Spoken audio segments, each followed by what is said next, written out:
Welcome to the Digital Marketing News. I'm Tiffani Allen. And with your first story this week, I am Joshua Nite.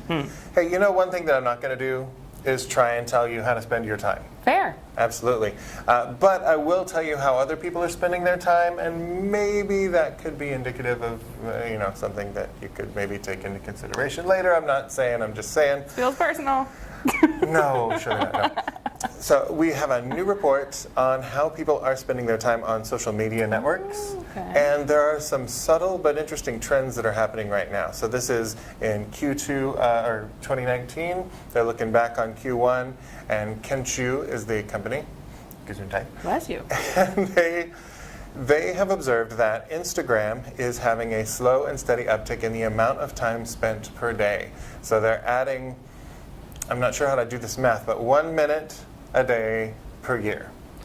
So it's not like every day people are spending a minute longer, but in 2018 they were spending 35 minutes, now they're spending 36 minutes. So that's going to continue to climb, they predict, through 2021. On the other hand, that time has to come from somewhere. Right. It's not going to come from the quality time we spend with our children, because we don't spend any. So, but that time seems to be leaking away from Snapchat and Facebook. So they saw Snapchatters and Facebookers are spending a few minutes less every day snapping chats and booking faces. So they predict that Snapchat is going to stay pretty flat through 2021, and that Facebook is actually going to continue to drop slightly in 2020 and beyond. So obviously always go where your audience is as a social media marketer, but that's worth keeping an eye on where people are spending their time and invest accordingly. Yeah, I totally get that. You know, social media is kind of a big deal for B2B and B2C. Did you know that? I've heard. Yeah, and even some of the advertising that B2B companies are doing has gotten some attention recently. You don't say. No. There's some research from Binet and Fields, commissioned by #client LinkedIn, right?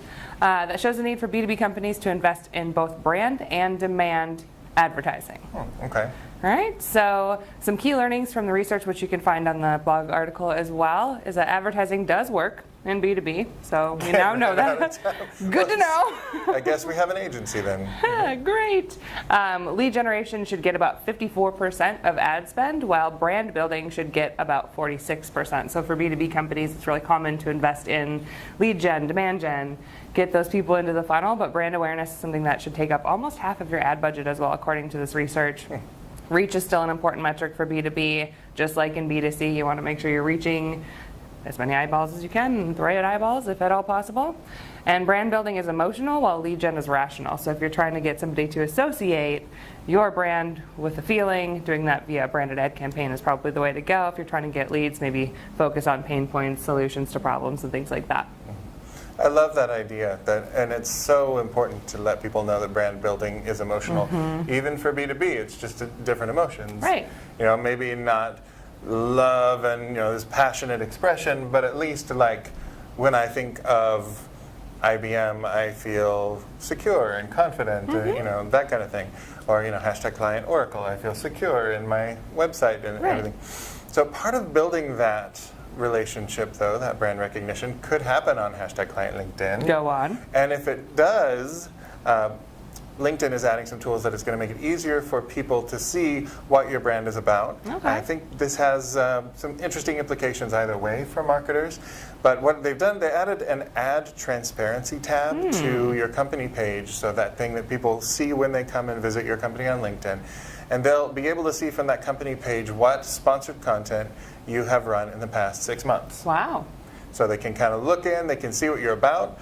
If they click the ads from that page, you will not be charged for that click. Great. So that's interesting, and they're not going to be added to your reporting either. So not counting as sponsored content in that case. So that's kind of interesting. People can come and kind of browse your ads.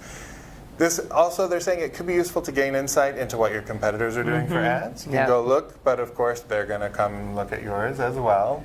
Yeah. So I think it's just keep an eye on, obviously make sure that the ads that you're running are consistent with your brand ideals for sure. Make sure that you're looking at competitors' stuff now, because they're going to be looking to yours. And keep an eye on this, because LinkedIn does say this is the first of many such updates in ad transparency. Yeah. Well, that's interesting. I can't wait to check it out. if I'm being honest with you, but I'll wait until after the news. Okay, please do. Okay. I don't want to great. just stand here alone. Aw, he doesn't love that. But there is some more research I was going to tell you about while we're here. I love research. I know you do. So according to Forrester, while nearly 9 in 10 marketers said they have used AI in some form to make their job better, to do their job better, a number of challenges still prevent them from tapping the technology's full potential. What challenges could these possibly be? So many challenges. Right. So many have reported it being hampered by a lack of uniform data or outdated systems. So the data they're using to make AI-related decisions is not necessarily the greatest, which makes sense. Some of the difficulties with AI on the limited scope of the brands that use it, right? So there could be issues with how they've decided to use AI and what kind of scope they're looking at in terms of gathering that data. The vast majority of marketers with AI capabilities use it to surface campaign insights. Makes sense. Which, yeah, totally makes sense. Only 39% believe it can play a role in creative development, and only 34% think it can tie together different business functions, which ultimately is kind of the goal. So over 61% are either not seeing that potential or outright mistaken. Right. But that is the end goal, playing a role in creative development of content, Yeah. personalization of content. I feel like it's worth exploring. You do? And of course, you can use AI to personalize your social media advertising, which sweetly segues us into our final story for the week. Perfect. Social advertising, we have a quarterly trends report from Q1 of 2019. We've discovered, this is not our research, of course, but the researchers have discovered that spending and impressions are both rising year over year, or yoy, as I like to say. Spending is up 27% yoy, and impressions are up 20%.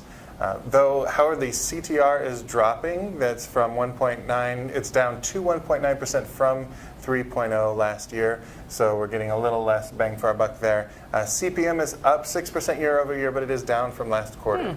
So we have some minor trends there. I think the important ones are that spending is up and impressions are up in a very similar way. So it seems like those two things seem to be related to each other in a meaningful way. And I think it's interesting what's happening with ad types too. So carousel product ads are growing while page posts and link ads are declining. That makes sense. Right, of course, with algorithm updates for a lot of social media, they don't want you to leave the platform. So doing something that's a little bit more consumer heavy, a little bit more image focused versus come check this out, click on this item. I'm still sad that they don't contain actual carousels. Maybe someday you can make your own. Okay. Okay. Video ads are showing the biggest growth, 10% year over year, 59% of overall spending.